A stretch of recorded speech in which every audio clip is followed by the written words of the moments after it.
He told himself it was wind in the stalks, nothing more. But the sound had shape, and it carried a tune the way a bottle carries a ship.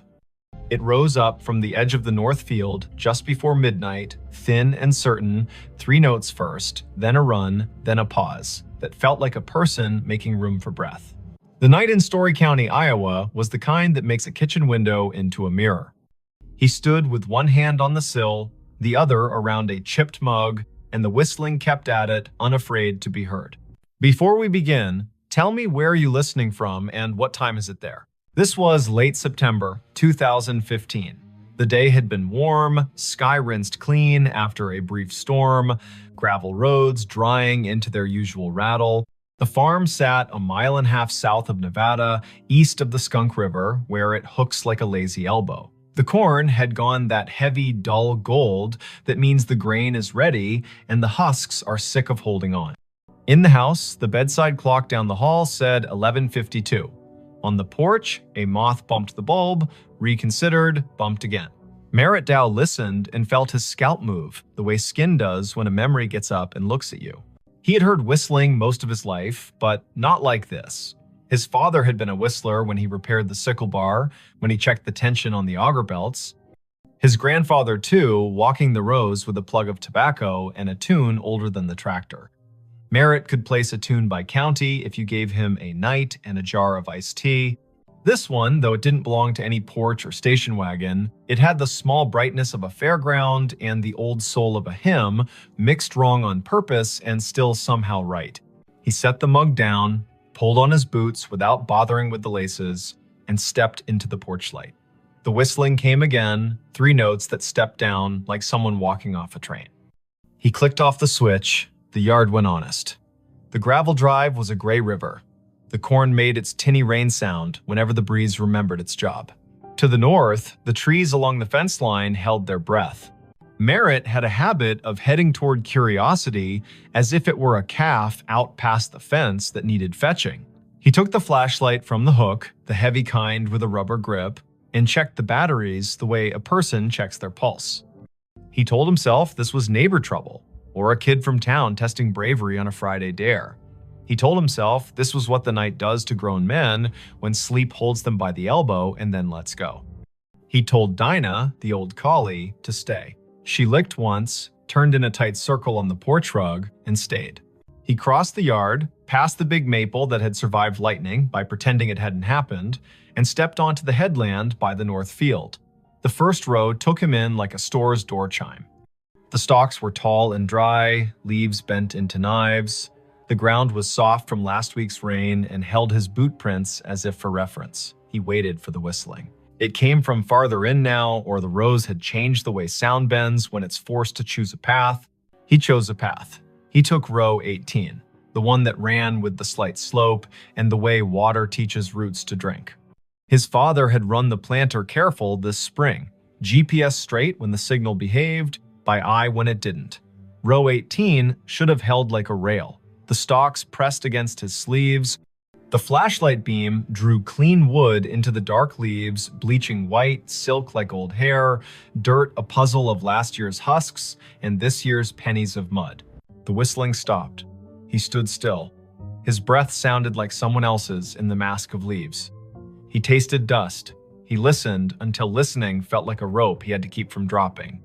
Farther north, down toward the low spot by the drainage tile, it started again, only louder, as if the person had turned their head and decided the audience was worth the effort. Merritt moved. 3 rows over, the tram line cut across, a packed strip where the sprayer had gone in June. He took it. The corn arched overhead, leaves flicking his ears. Spiders had slung long theories between stalks. He broke them and apologized in his head. He had walked this ground every day for months, and the ground had said yes like a friend. Tonight, it felt like a cousin, a person who loves you without being sure what to do with you. He reached the low spot. The field dipped and turned its face toward the tile that ran down to the ditch. The air was cooler here, lined with the smell of black earth that keeps secrets for centuries, because that's what it was paid to do. The whistling had gone softer. A trill rose up like someone trying to make light of an apology. Merritt swept the flashlight sideways. The beam caught the blue reflection of something small and glassy. He crouched. A marble. Blue, with a pale ribbon curled inside, half under a leaf. He touched it with one finger and felt the way glass feels when it learned patience waiting inside a pocket for its chance. He stood, and the beam hit another, green this time, lodged at the foot of a stalk. He put them both in his shirt pocket without thinking which pocket meant past and which meant present. "Hello," he said. The field appreciated the effort, if the small answering hush meant anything. He wasn't the kind of man who called out names into a place that did not have names to call back. He was the kind of man who waited and then took one more step, the way you do with cattle that have decided the gate is optional. He took one more step. The ground had a memory. His boots sank an inch, then two. He pulled up. The mud let go with a sound like a low laugh. The beam found a scuff in the soil that wasn't his. It had rained the day before, a polite rain that brightened the world and left. Tracks should be fresh. This mark had a sharpness to it he didn't like. He aimed the light again. The scuff came to a point. Not deer, not raccoon.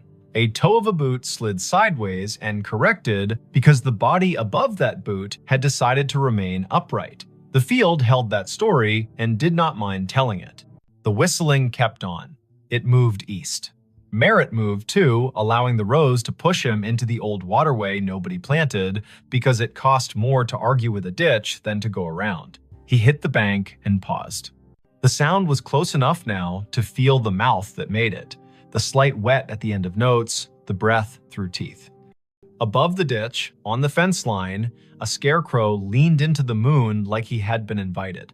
Merritt had dressed him in a flannel shirt in July to keep the birds from laughing outright. Now the shirt's checks looked like an argument. The hat had blown off sometime in August. The steak had a twist in it the way wood does when it was alive and insists on a personality after. The scarecrow whistled. Merritt's body did not move in the way of cartoon men. He did not jump. He did not fling the lights so hard the beam went to the stars.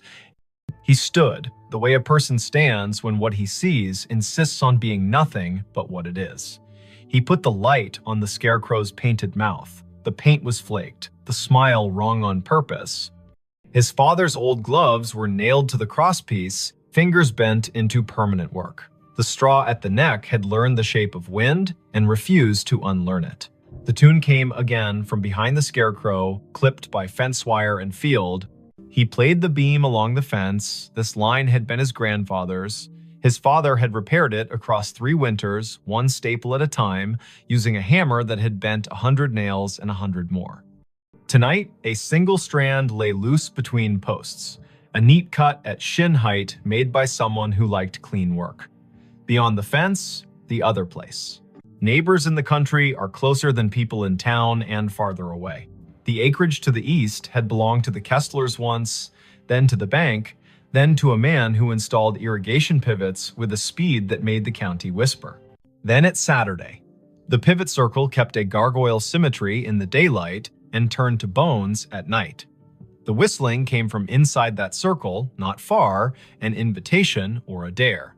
Merritt climbed the fence by habit and dropped into the tall, ragged grass beyond.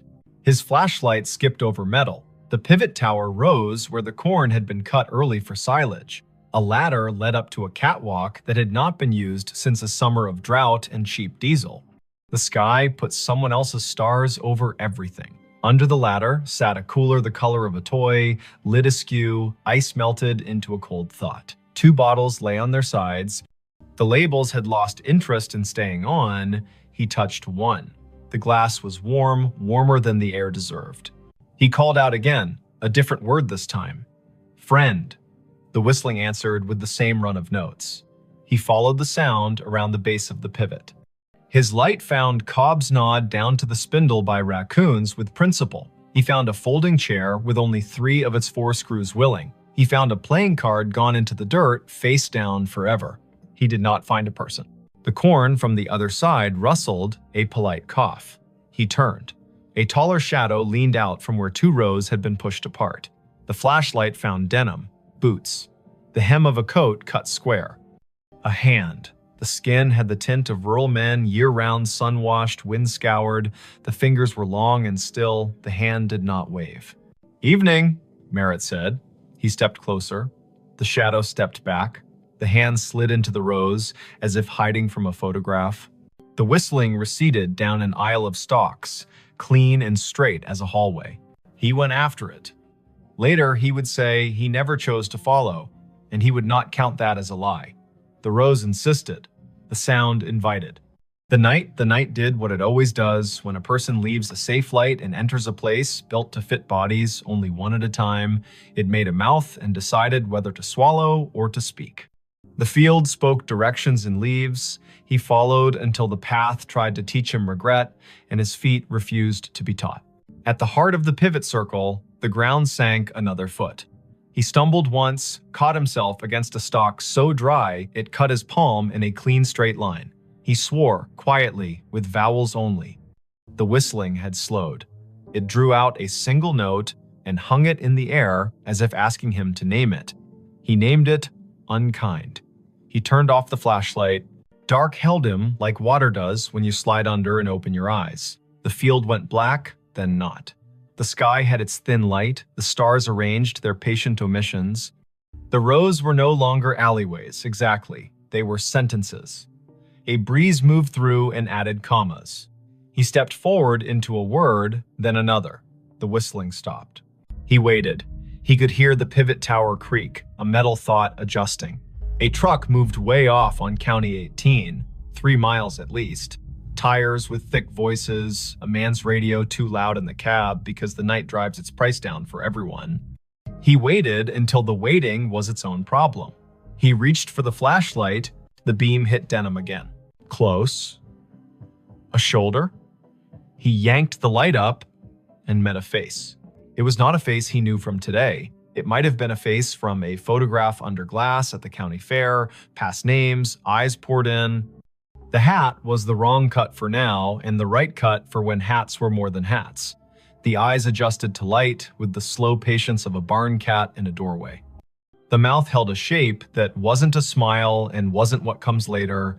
The cheeks were hollowed in, the way working men's cheeks sag when they finally let the day have them.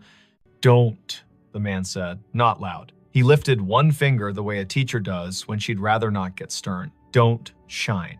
Merritt lowered the beam to the man's chest. The denim had a tag that read, "Kessler in faded thread," as if a mother had stitched it when mud was the usual weather. The man nodded, brief. He put 2 fingers to his mouth and whistled the run again. The note slid under the leaves and came back altered by straw and distance. "Had to see if you'd come," the man said. He did not offer his name. He did not ask Merritt's. The field did the introductions it believed in. The man tipped his chin toward the north, where the ditch had cut a new curve 2 springs ago, and nobody called the county because sometimes you let water take responsibility for its own choices. "Come on, then." They went up Row, across the tram line, down again. Merritt kept the light aimed at boots and dirt, the way you aim swear words when children are sleeping in the next room. The man's hands brushed the tassels as he went, leaving no sound. The field learned him and forgot Merritt in the same breath. They crossed into the neighbor's back 40, and the soil changed, darker and more confident. The rows had more to say here. The whistling would come and go like a small animal, checking the air and disliking it. The man stopped at a patch where the stalks had been storm-bent and then righted themselves out of pride. He crouched, hand out, palm down, on top of a flat stone that had no business on this ground. The stone was square. It held an iron ring in one corner. He tapped it. The sound returned like a jar lid. "Used to be a storm door," he said. "For the root cellar. They built the house up there." He flicked his eyes toward where the stars thinned and the silhouette of a ruined chimney picked its teeth on the horizon. "Tornado took it in '54, you know that." Merritt nodded. He had heard the story. The county leaned on that year. It changed the way people believe in roofs. 3 days after, the man said, setting his palm to the stone like a pledge, "My brother thought he heard whistling here. We believed him because he was the kind of boy who told the truth, even when it meant he had to walk back and fix something.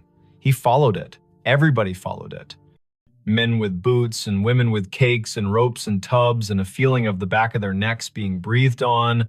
We pulled the stone up, we brought lanterns. It goes under like a snake down there. The cellar does. We didn't find anyone. No boy, no breath. Just apples rolling, because that's what they do when people die. Things keep their job anyway. We closed it back up. Weather put a shoulder on it. And now, he stopped. The whistling came, this time from under their feet. It rose up through the stone like a trick, thin and mean and a little proud, a tune that went square, then wandered off the edge. The iron ring shook against its socket with a burr. Merritt felt the hair along his forearms ask for a vote. Now, the man said, it calls people here when it's time. He put his hand on the ring. I'm tired of it calling people here who are not me. He lifted. It did not rise much. The hinge had rusted itself into religion. The man looked at Merritt, not pleading, exactly, not persuading. He looked like a person offering you the end of a sentence the world has been running too long. Merritt set the flashlight down on its base and got his fingers under the corner. The stone was heavy-hearted, more weight than mass, the kind of weight that comes from being asked to hold back a story. They lifted together. It rose an inch, then two. It settled on a ridge of broken brick. The smell answered before the dark did. Apples, old and bitter, work that had gone on without supervision. Cold earth that had kept promises by crushing them. A draft moved across Merritt's knuckles. It took his body down a list to be sure each part remembered what stand means. The whistling ran up inside the gap and out. It had volume now. It wished it had a throat. It would have stopped if someone had blessed the night right then and said, go on to sleep. No one blessed the night. Merritt and the man held the stone a second longer, then eased it down onto a stick propped like a tired knee. The gap held. The dark inside threw itself at their eyes and bounced back, patient. They did not aim the flashlight in, the man would not have it, and Merritt knew enough to trust someone who belonged to a place this much. They listened instead. The whistling ran its tune twice, then twice again, and each time the final note sagged, as if asking someone to let it lie. Why me? Merritt asked. He wasn't offended by the question. He wanted a reason that could wear a hat. You were the one who heard it honest, the man said. You stayed at the edge of your field as long as you could and still came. Some men run because they want a story to tell about themselves. You came because you wanted to know who to go fetch. Merritt shoved down the part of himself that softened at that. He bent, slid his hand into the gap until his fingertips touched the dirt at the lip. It was cool, the way a basement never loses January. He searched by hand, careful for glass. Nothing but pebbles in the slow grind of last century's lessons. The whistling faltered. It shortened itself and became 3 notes, those 3 notes he had heard at the kitchen window, the 3 his father had bent into the radio between ballgame innings, the 3 his grandfather had used to call a dog that never needed calling. He withdrew his hand and stood. The man had his head down, listening as if his bones were the receiving equipment. He began to hum, not the tune, but a harmony low and uninsistent. The whistling slowed. The cellar air came up wetter than before, fouled for a second by something like breath, and then clean. The whistling stopped. They waited a full minute, then another. Merritt counted, slow, as if a child in a tent had asked him to promise monsters were on vacation. The ground under the stone was a fact again. The man let his harmony stop, the notes settling like a bird on a line, and then choosing not to stay. He knelt and pulled the stick, and the stone met its ledge with a sound like a chest closing. Sometimes, the man said into the calm, it wanted an argument. Sometimes it wanted somebody from back then to say his name and make a promise. It wanted a mother crying on the dirt. It wanted men with rope because rope makes everyone feel helpful. Not tonight. Tonight you came and you didn't carry any of that. You just listened harder than the field wants you to. That's enough. They stood together in the rows until the night got bored with them and went to do what the night does in other places. The pivot sighed and remembered it had bearings, not opinions. The ditch water moved on its way, not fast, not slow, never wrong. A coyote put a sentence into the air and another answered, and both sentences agreed to end where they did. The man tipped the brim of a hat he wasn't wearing and turned back into the corn. His boots made no more sound than a thought that knows its limit. Merritt found his way to his own side of the fence. The cut strand had not healed. Fences need hands. He climbed and dropped into dirt he had paid for with 3.5 decades of rain and frugal Sundays. The Scarecrow leaned the same way. His flashlight picked out a nail that had worked proud where a glove met wood. He tapped it back in with the handle, the small sound a hope. On the porch, Dinah lifted her head and thumped her tail twice. He sat on the steps and watched the sky unspool its last thin silk. The clock over the stove in the kitchen read 1:42. A local freight passed through town without asking anyone's opinion. The night had its usual old chair smell. Merritt took the marbles from his pocket and rolled them in his palm. He did not take them in the house. He set them on the porch rail, 2 small moons that decided to belong to weather again. He slept in the chair by the door with the light over the sink left on because he was still old enough to do what his father had done and still young enough to want a reason for it. In the morning, his neighbor from across County 18 pulled into the drive with the casual angle of men who do not use turn signals because everybody already knows where they're going. Otho Vale had the kind of face that had learned to tolerate sunlight and other people's plans. He stepped out, looked toward the north field, then at the porch where the marbles caught the first slant. He paused. "Thought I heard it last night," Otho said, as if they'd been in the same dream and had already agreed on the parts to keep.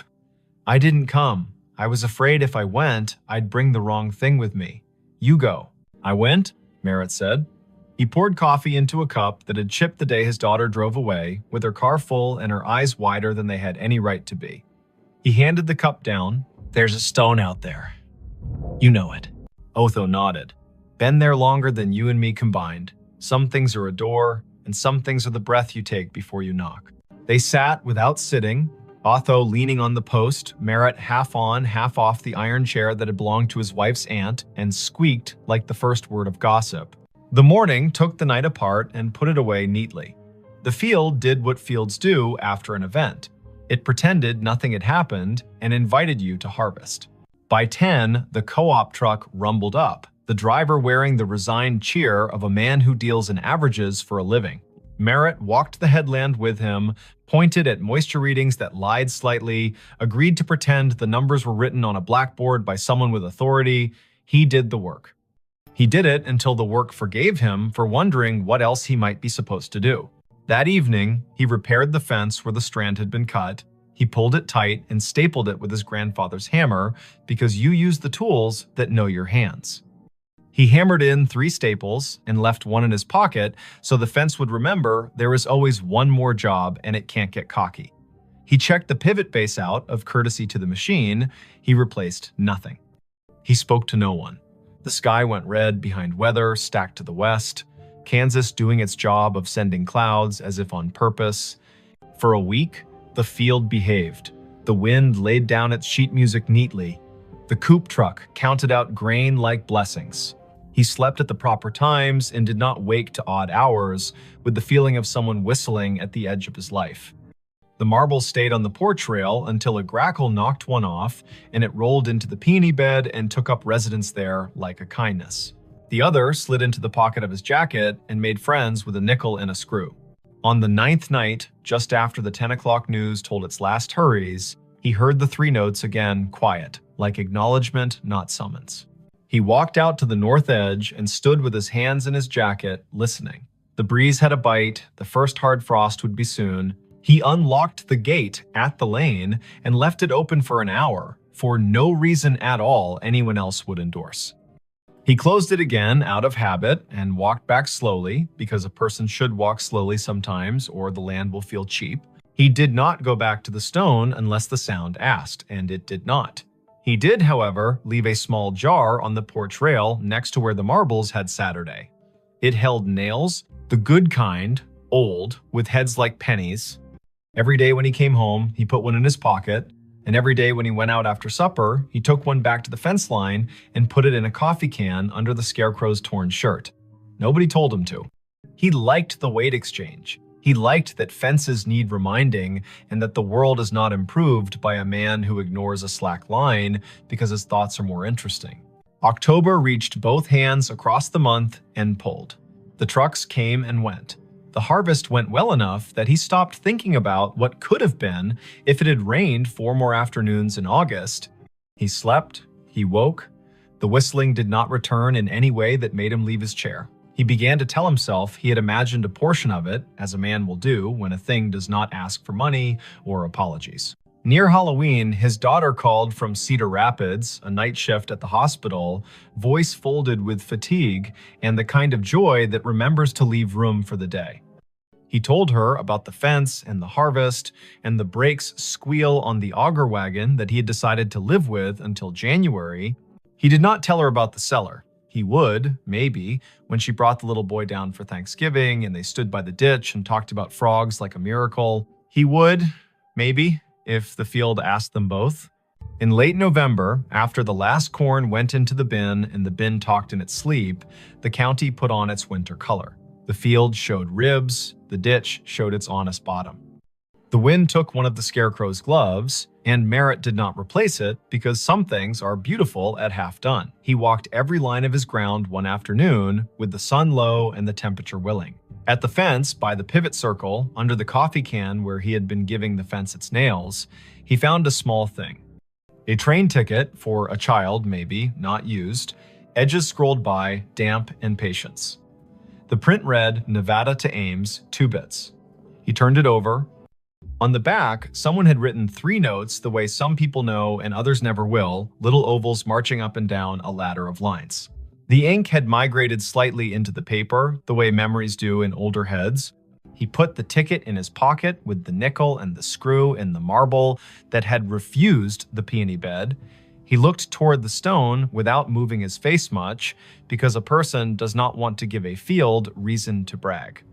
He said thank you into his jacket as if the cloth were a helper. He walked home. Winter did what it does. It scoured the county down to the essentials. It made the roads into suggestions and the kitchen into a chapel. It put the sound of the furnace into his bones and the number of snow shovels in the garage into a bigger argument than necessary. The whistling came once or twice in a blow that turned the mailbox into a hooded thing, and when it did, he stood at the window and let it be. The way you let a neighbor sing one verse of a song you only half like because he is your neighbor, and you hope the reverse is also true. When spring returned, hesitant and then reckless, he walked out to the stone once in daylight. He stood there like a person does when he's about to open a letter he has already read. He put his hand on the iron ring, and the ring chose not to move. He felt only cool metal and the idea of a door.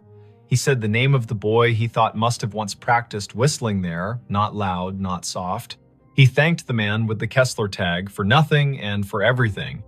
He went home and planted, because that is the part of the story a farm writes to remind itself the ending belongs to the ground and the beginning belongs to the same. If you ever hear 3 notes carry clean from a field at midnight, and you are the kind of person who can tell the difference between wind and a message, remember this. The first step into the rose is a promise.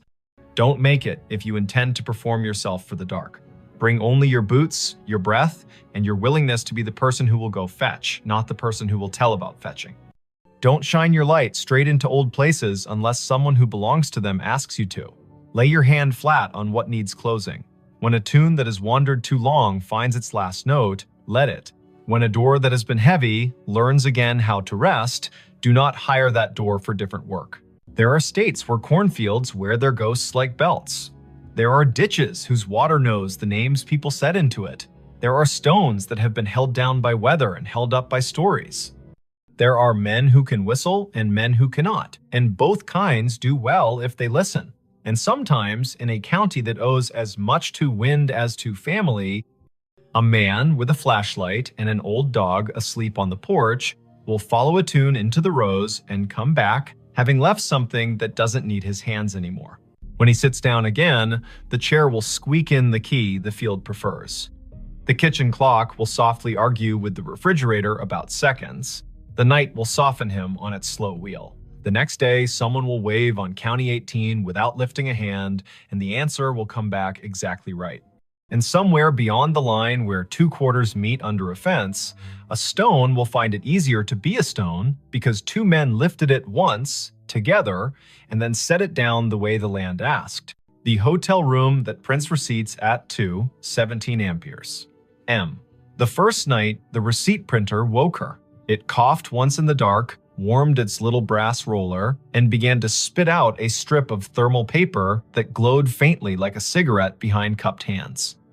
The room clock said 2:17 in pale blue digits. Vesper Klein lay very still in bed 5B at the Scissortail Hotel, a brick-walled midtown remnant on North Boston Avenue in Tulsa, Oklahoma, and listened to the tiny buzz and chirp as the machine printed, paused, and printed again, as if it were resuming a conversation it had been having without her for years. Before we begin, tell me where you're listening from and what time is it there? She had checked in late after a client dinner that went long on promises and light on dessert. The year was 2019, early November.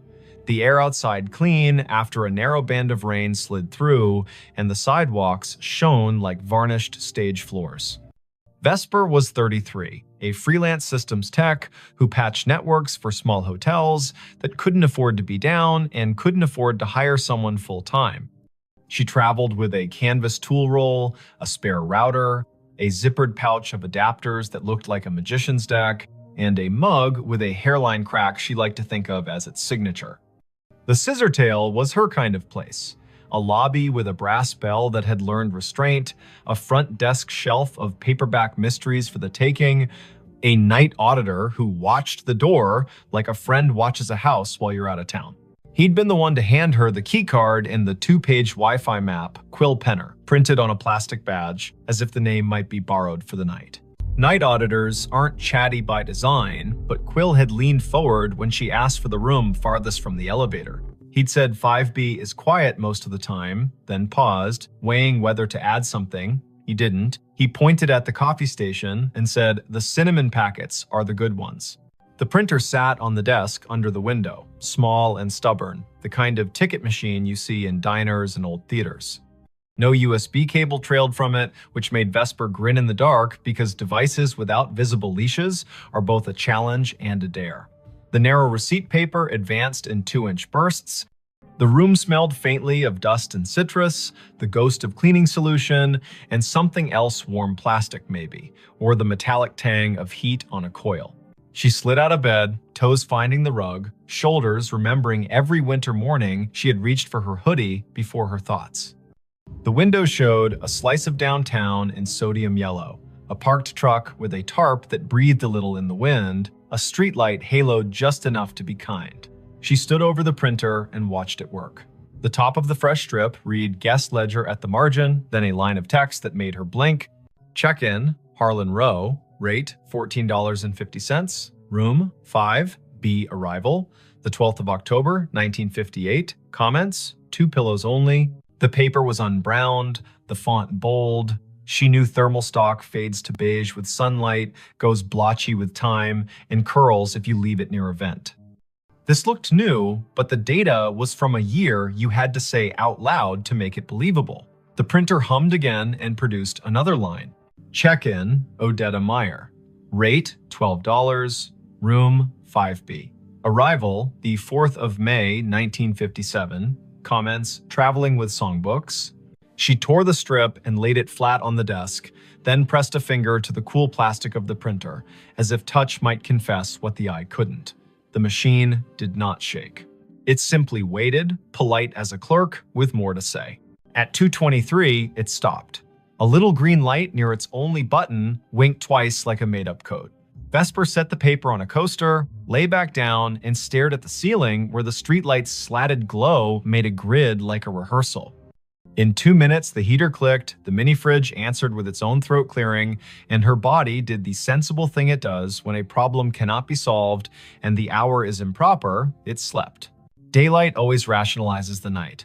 Vesper showered, dressed, and went downstairs with questions arranged in her mouth as if they were items on a parts list. Quill stood behind the desk with a pen balanced across his knuckles like a small seesaw. Room 5B printed receipts at 2:17, she said, like a person reporting a minor plumbing miracle. She slid the strip across, he read it, eyes moving left to right once, then again slower. He did not touch the paper, as if touching would make him complicit in whatever time wanted. He leaned in. You know how old buildings have old anchor points. You hang a new painting, but the wall still remembers the nail. He lowered his voice.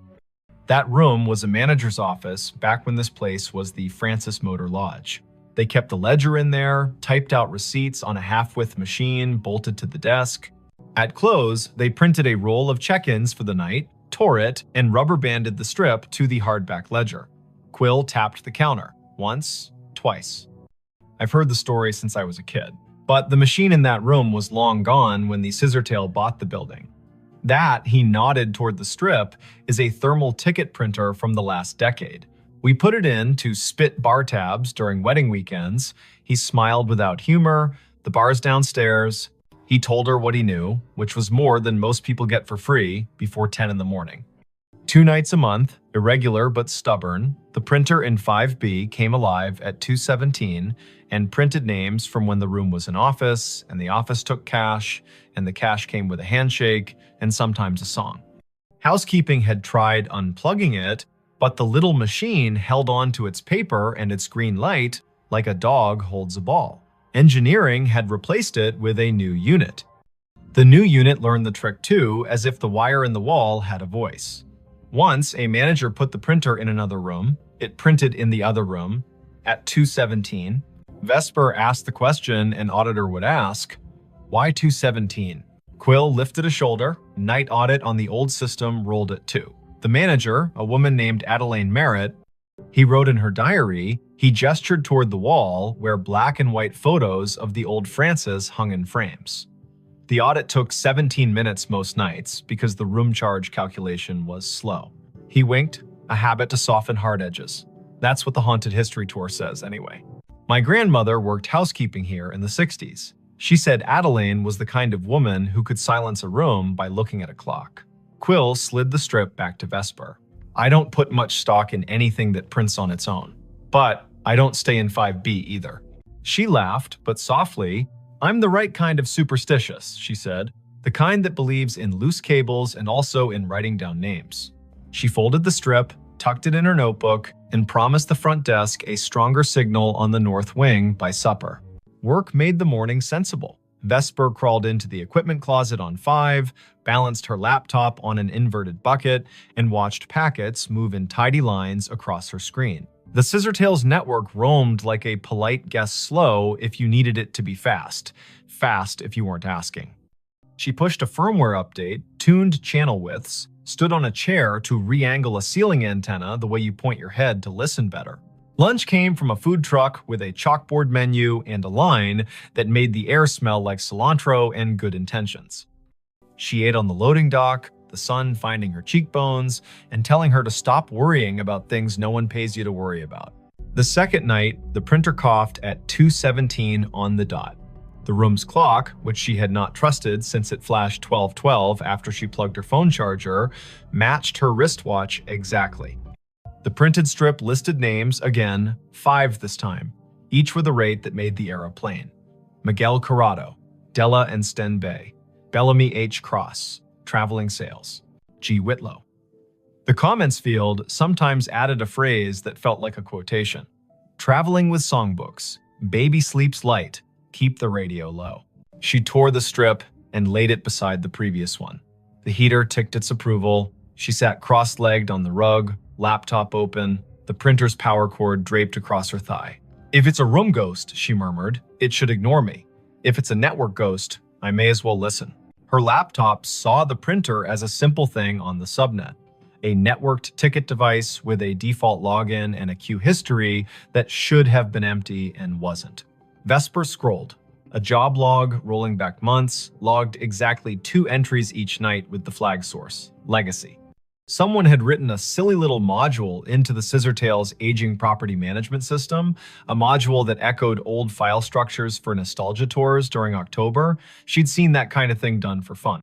But this module contained descriptors she didn't recognize. Ledger spool, carriage return key, ribbon jam. These were words from a different machine. The audit program triggered at 2.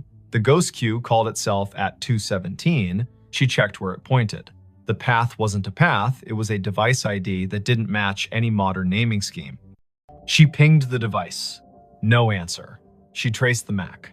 The vendor code came back to a company that died before the internet had central registration. That made her skin feel too tight. In the morning, white coffee cups clacked, and the lobby television played low, the weatherwoman pointing at a band of storms where storms like to form. Vesper asked Quill if there were schematics for the old building. He pointed to the office behind the desk. Ground plan framed on the wall. Maybe useful. The hotel had been 2 buildings stitched at the seam. The Francis Motor Lodge on the east, a narrower annex that used to be a savings bank on the west, joined by a flyover corridor at 3 and a clumsy arch at 5. Room 5B sat where the old bank manager's office once had been, according to a penciled note at the edge of the plan. There, a scrawl, printer niche, in lighter pencil, spare line to basement. Quill warmed to the problem the way night auditors do when daylight invites them to be citizens. He called maintenance. A man named Orson arrived in a polo with his name stitched in blue and a toolbox that had its own opinions. Together, they moved the desk in 5B 6 inches and then 3 and exposed a painted-over conduit hole at the baseboard with a thumb-width chase running down into the wall. Orson whistled between his teeth. "That's no Romex. That's armored cable from a generation that believed steel could keep time." He tapped the baseboard with the handle of his screwdriver.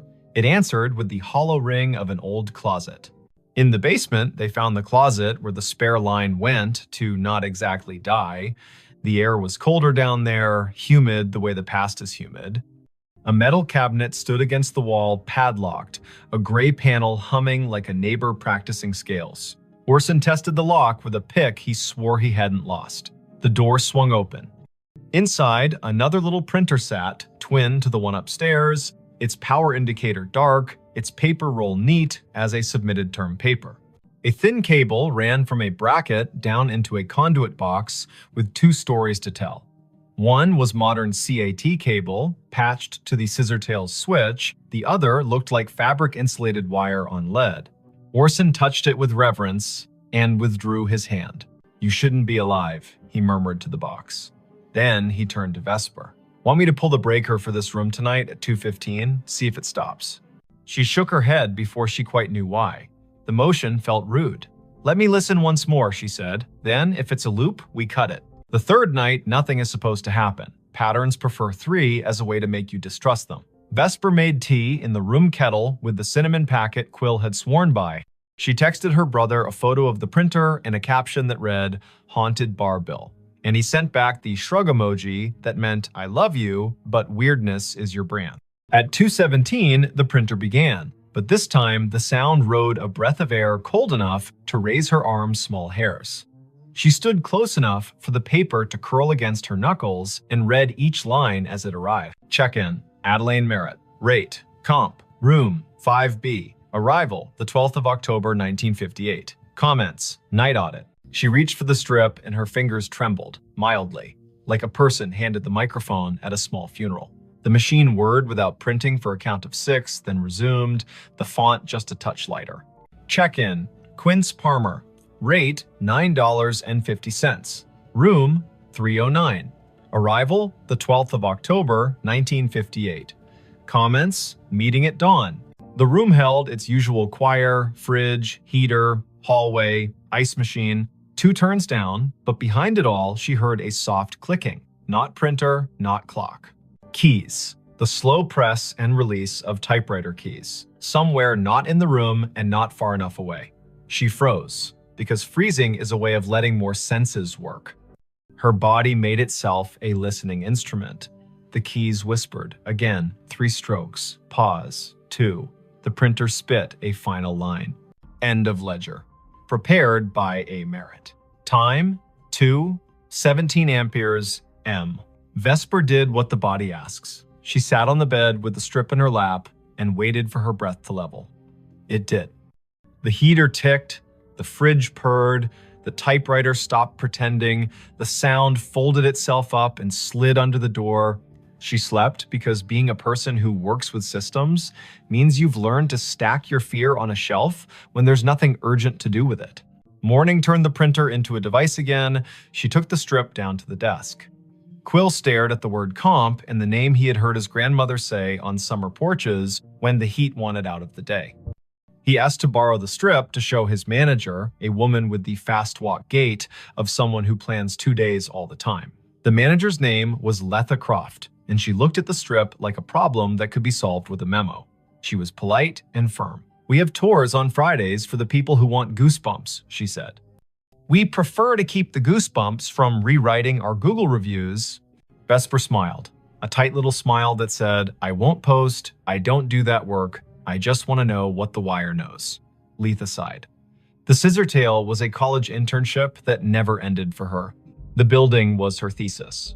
She pointed at the framed photo behind the desk. Adelaine Merritt, hair pinned like a decision, stood at a wooden desk the size of a Buick, hand on a ledger book, face turned to a camera that had learned to respect her.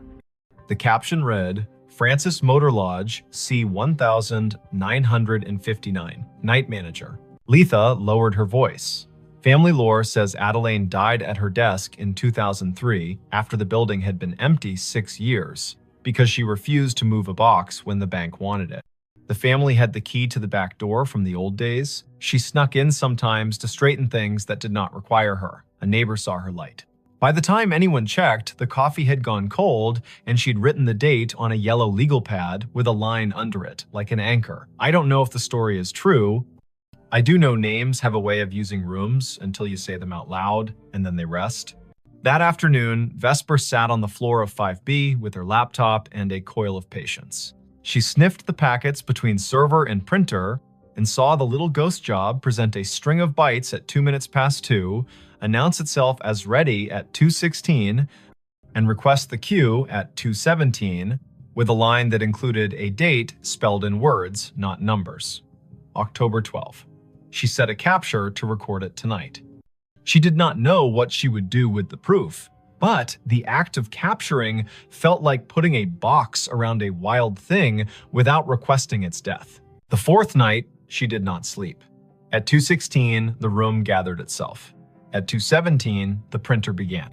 The first name landed like a quiet gavel, Harlan Rowe. Again, as if the ledger wanted to list the set that belonged with the date, as if the building had a playlist for that night and needed it to end correctly. The second name, Odetta Meyer. The third, Quince Palmer. The machine word, then it printed a line that wasn't a line she understood. Checkout, A. Merritt. Time, 2:17 amperes.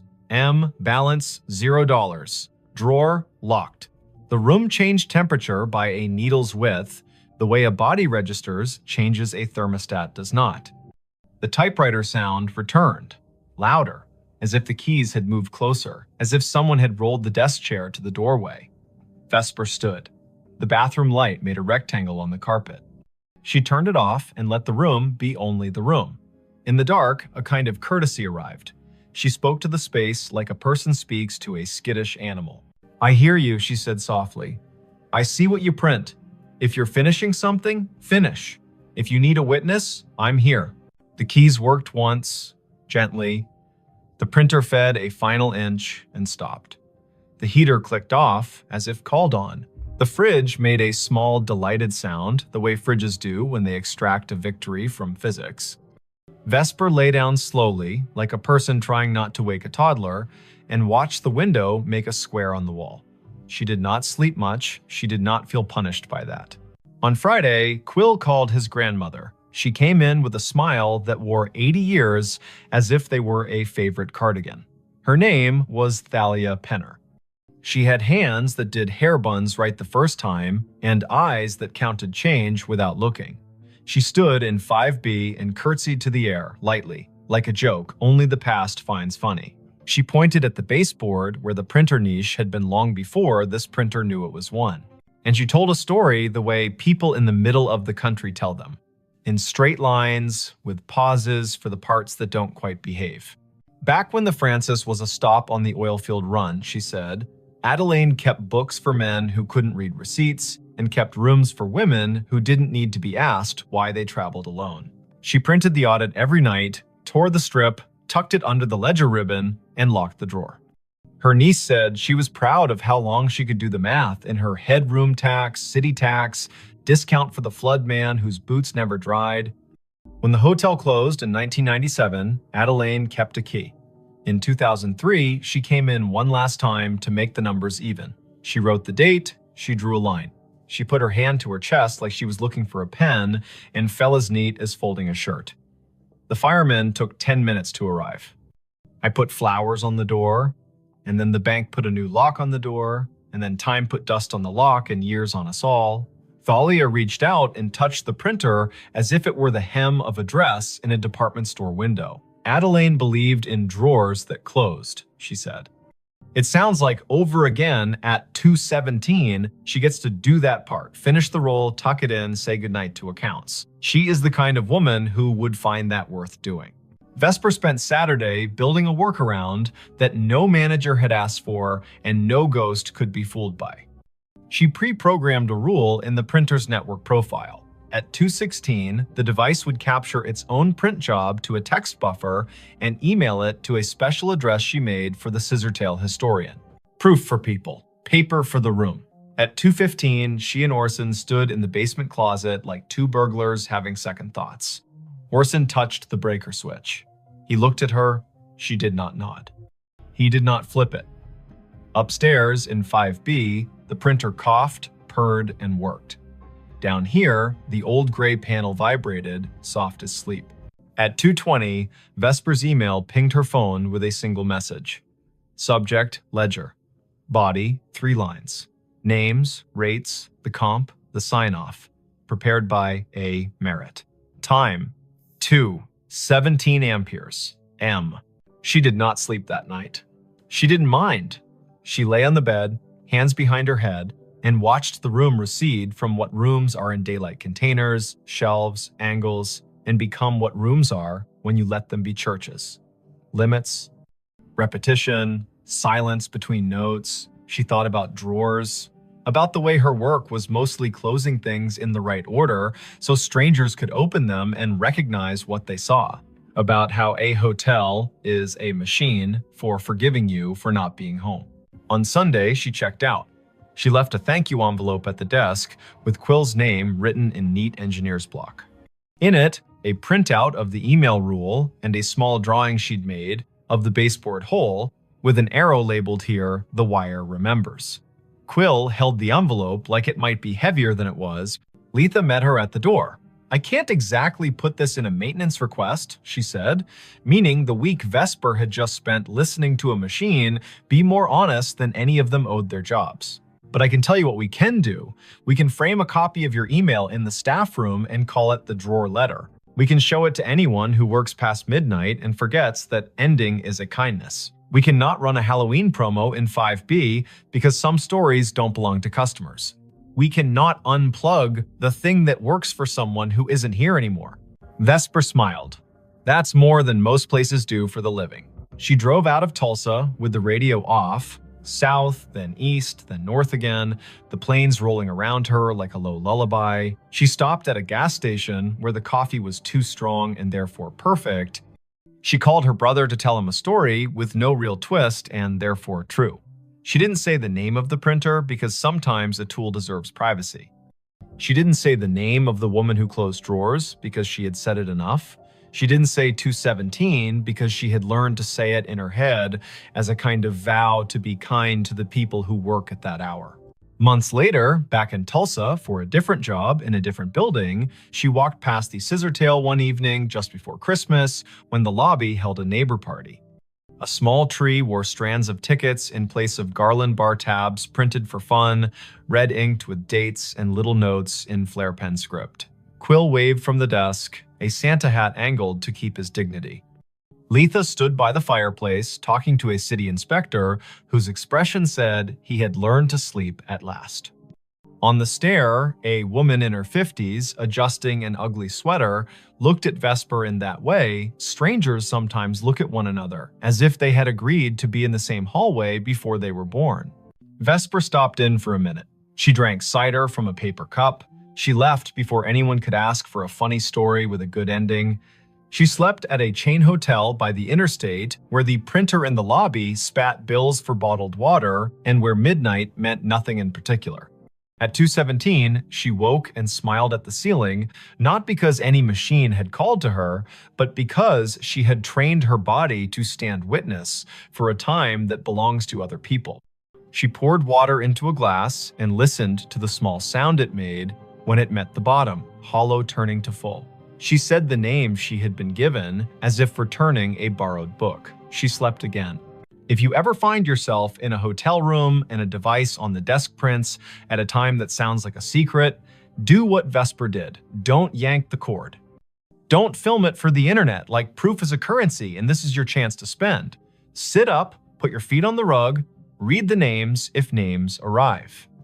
If you can, make a rule that gives the living something to hold a copy, a note, an email to a person whose job is to remember. Then, let the room have its paper. Let the drawer close.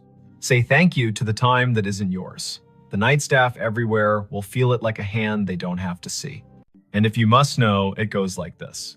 The little green light winks, the paper unfurls. The names Harlan, Odetta, Quince, Adelaine roll by, small and austere and whole. The room changes by a breath, the heater stands down, the fridge on duty hums, the typewriter in the wall or the idea of a typewriter slides one last carriage to the right and returns. The drawer locks. The ledger for that one night balances again. You will not have been asked to fix anything. You will not have been asked to believe. You will have been asked to witness. A job that counts.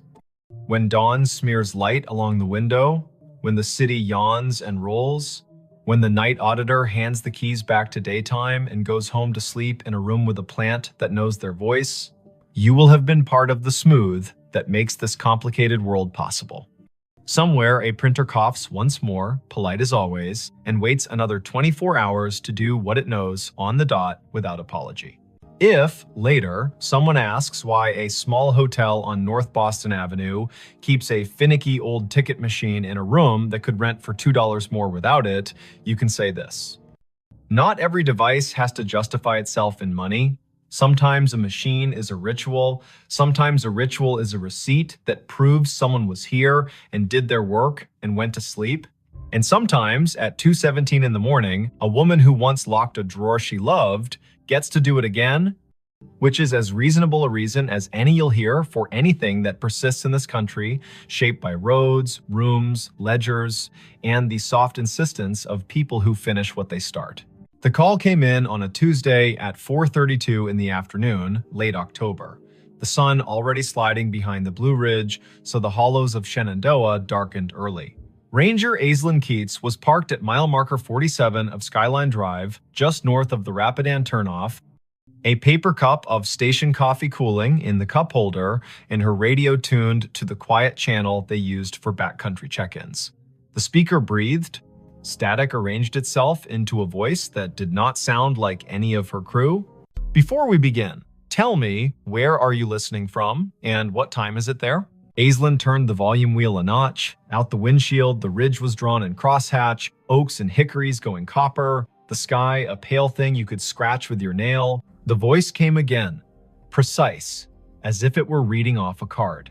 Fox Hollow base to any unit on the east slope, child missing, male, age 8, name Harlan Whitcomb, last seen near the Old Stone Spring House above Corbin Run, weather degenerating, Hurricane Hazel expected to push in, winds rising, request all available, time is 16:30, October 14, 1954. The radio clicked off into snow. Then, faintly, the same message, identical down to the breath before the name. Aislinn stared at the handset.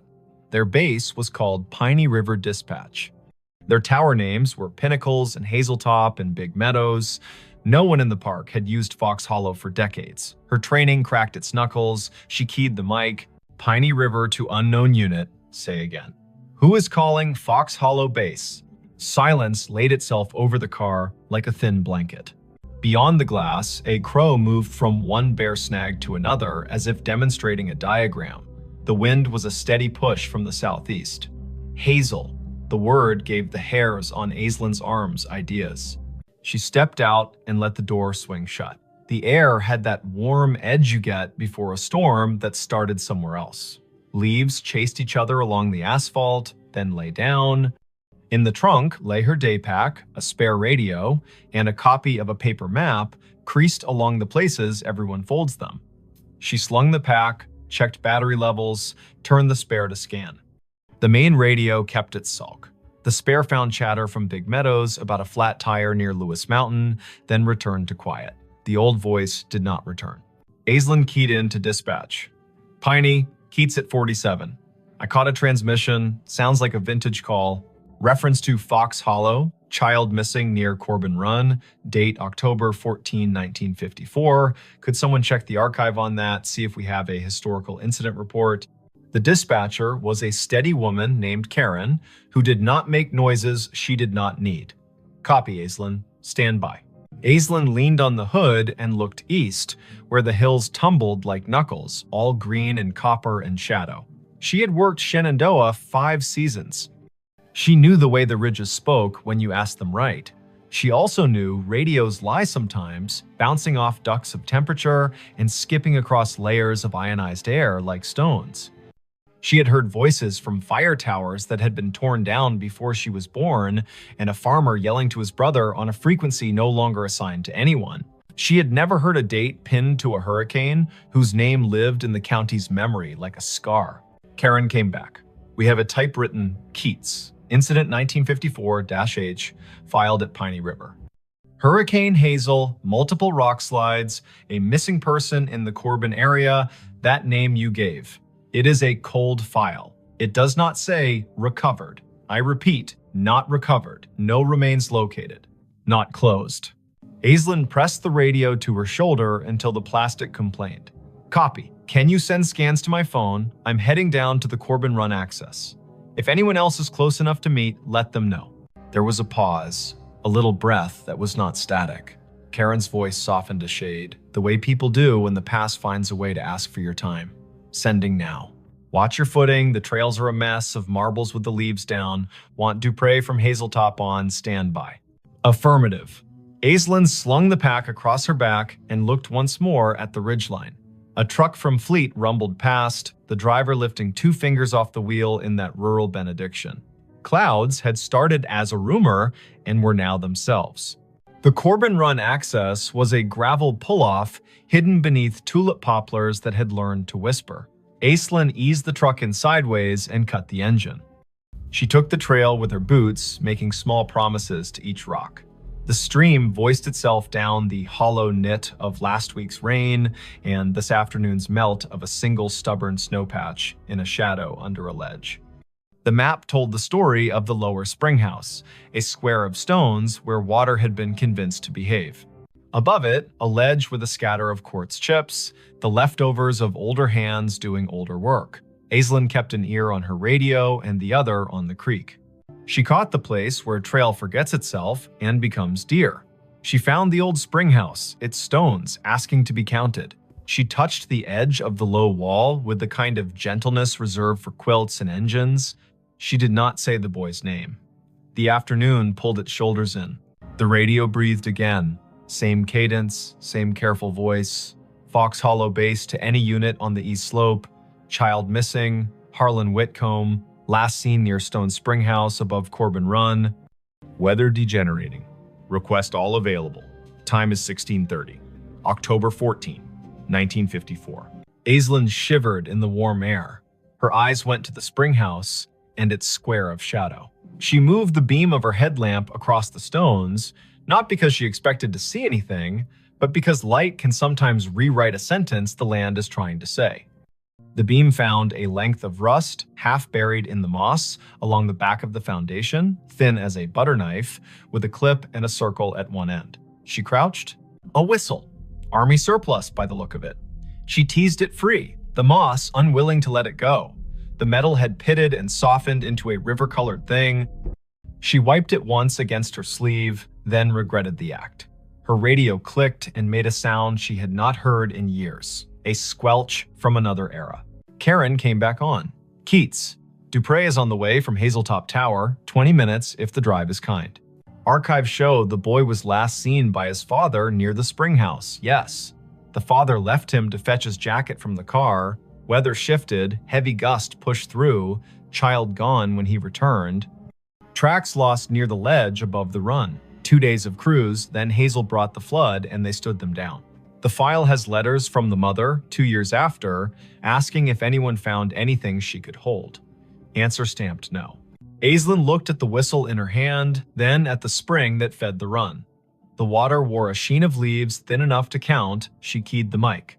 Found a whistle near the spring house. Will bag it. Doubt it has any forensic value after 6 decades, but a photograph might matter to someone. As she spoke, a figure eased out of the trees upstream. A man in the brown and green of a ranger uniform, but the cut of it was wrong in a way you can feel even if you do not have the words.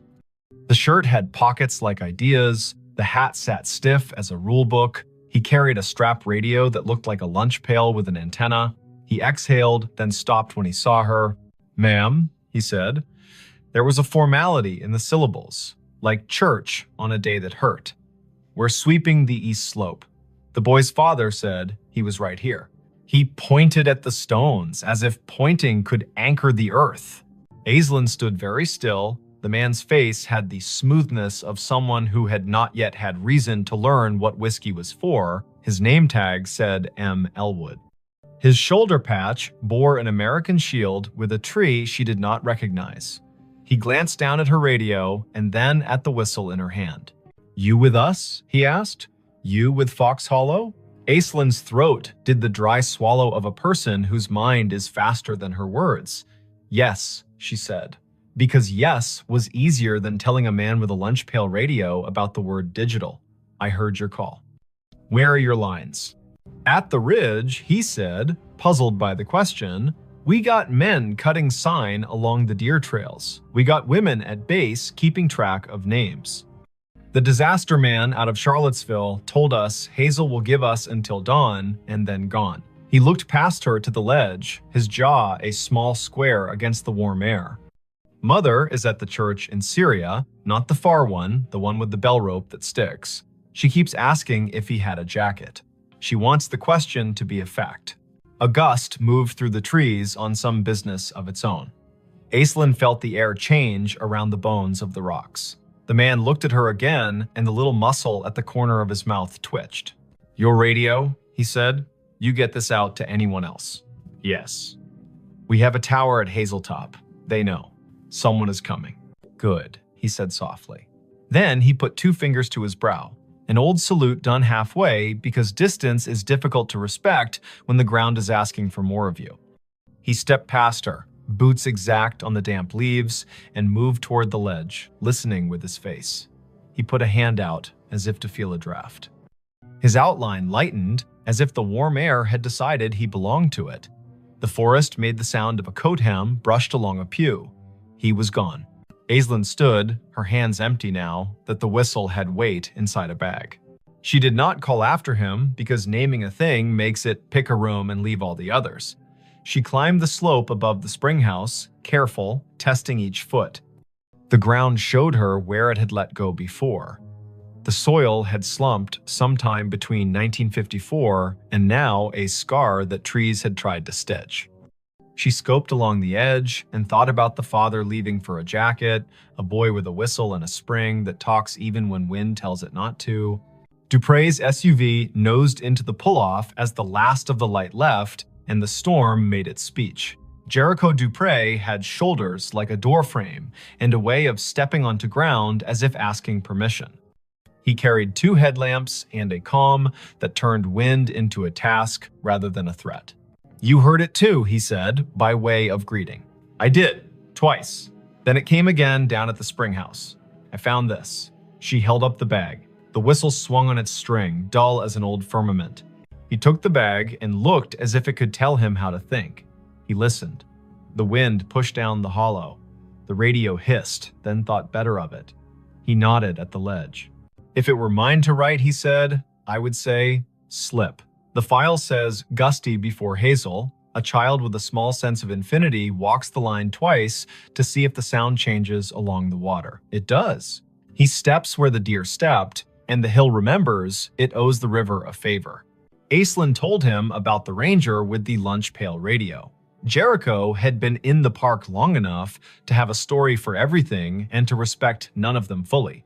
Fox Hollow was an unofficial name for the old maintenance yard near Syria in the 50s. He said, the way a person does when they are agreeing with the possibility of a ghost to be polite.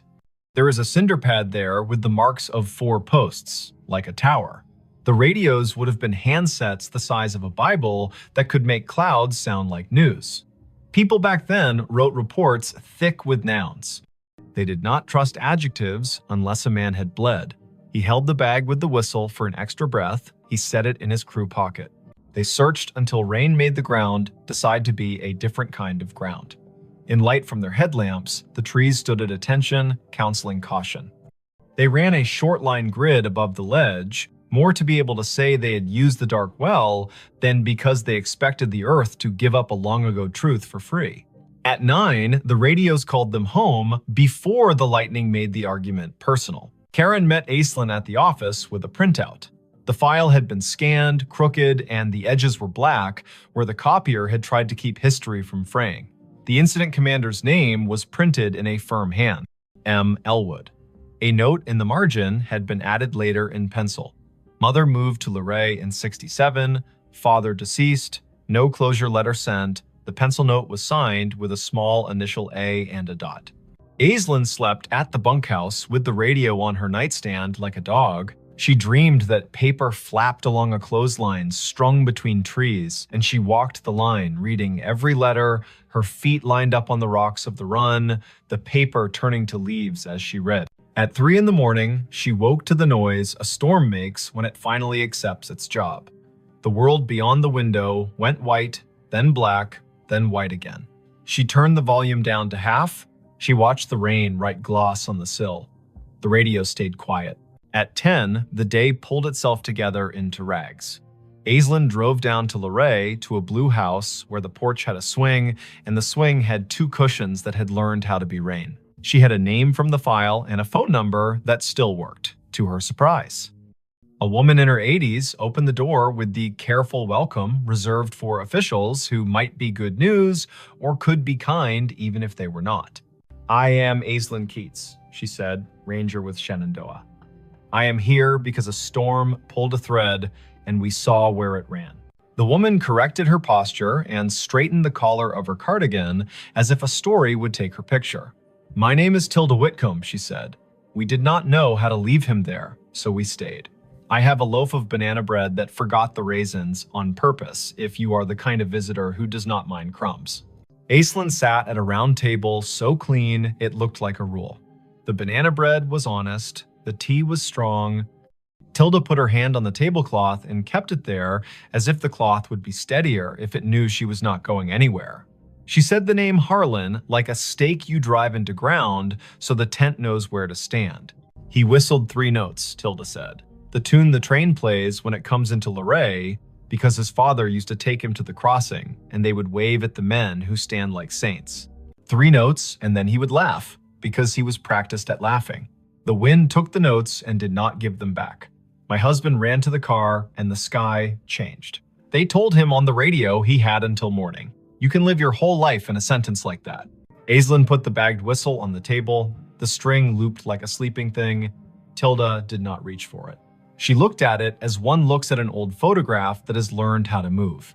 "I did not get a letter," she said, and smiled small to prove she was not accusing. "I understand how papers behave.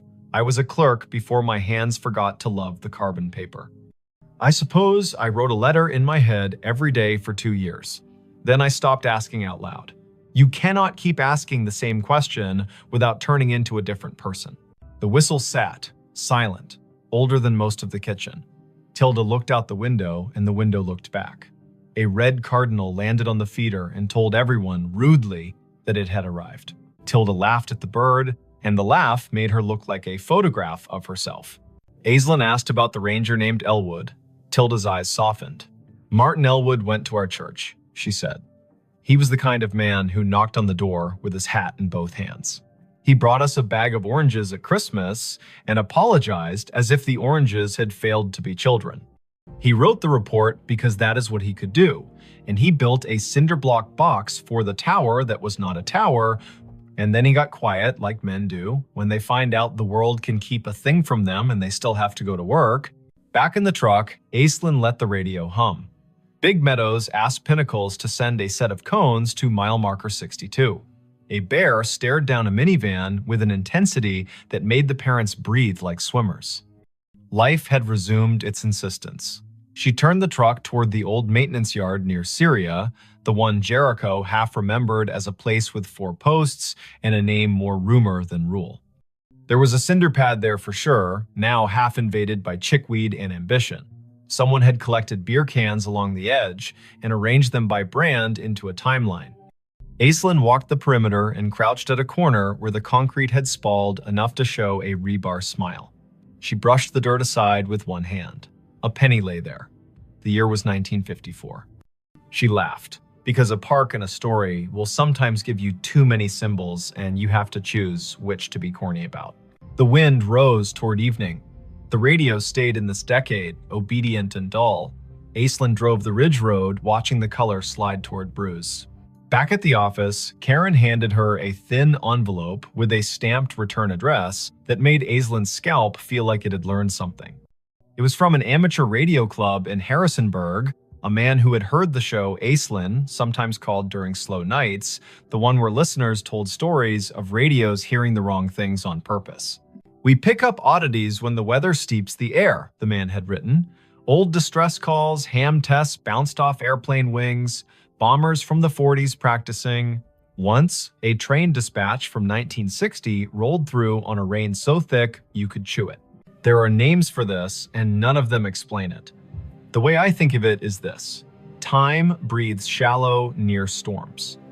If a voice was loud enough once, and the same air returns, you might hear a ghost that is not a ghost. Not dead, not alive, just not finished talking. That night, Aislinn drove down to Corbin Run one last time with a single job. She stood by the spring house and held the whistle. She did not put it to her lips because it belonged to a mouth that had done its work. She set it on the stone in the square of water smell and said a sentence Tilda had given her permission to say. "Harlan, your mother sits with a red bird and forgives the form and the weather. We leave you where you are, not lost now. We know the place that held you. We will name it even if the stone refuses to." Thunder argued with a ridge to the west. Aislinn picked up the whistle, tucked it back into the bag, and snapped the bag shut the way you close a letter you cannot ignore any longer. Her radio breathed and then found words. "Fox Hollow Base to any unit on the east slope. Search secured. Weather has moved us. We will resume when it lets us. Families headed to shelter. If anyone finds a whistle, mark the spot. End of report, October 14, 1954. Aislinn lifted the handset to her mouth and did not speak. The silence she chose felt like respect, not fear. She held the radio until the voice faded into the music of rain. Then she climbed the hill back to the truck. The park wrote its own ending. Winter stripped the ridge to bones. Spring came with its first